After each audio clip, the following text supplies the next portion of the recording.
असो नासावंसः दुहिनगिरिवंस ध्वजपटी द्वितीयो नेतीयः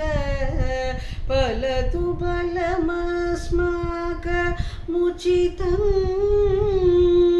वहत्यन्तर्मुक्ताः शिशिरकर निःश्वासकलितं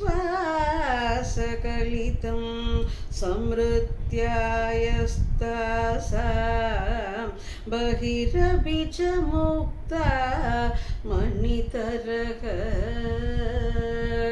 प्रकृत्या रक्तायस्तव सुदतीदं तचतरुच प्रवक्ष्य सादृश्यं जनयतु बलं विद्रुमलता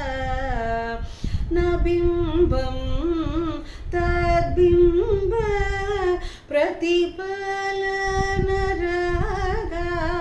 दरुनिदं तुलमद्यारोढुं कदमिव विलज्जेत कलया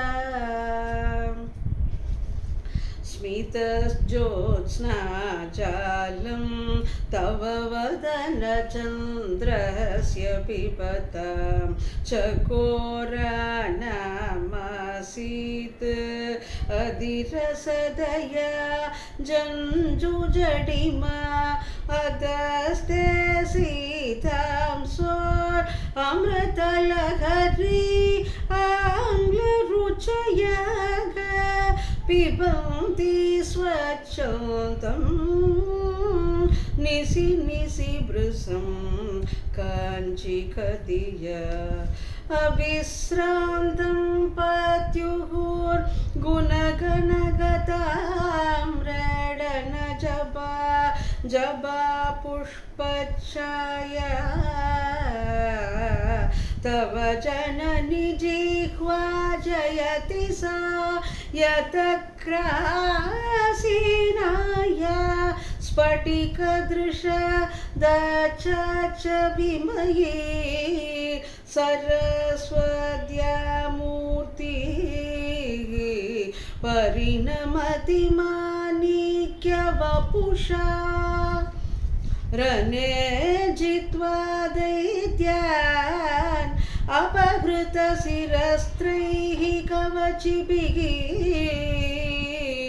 निवृत्यै चण्डां च त्रिपुरहर निर्माल्य विमुखैः विशाखेन्द्रोपेन्द्रैः शशि विशत कर्पूरसकला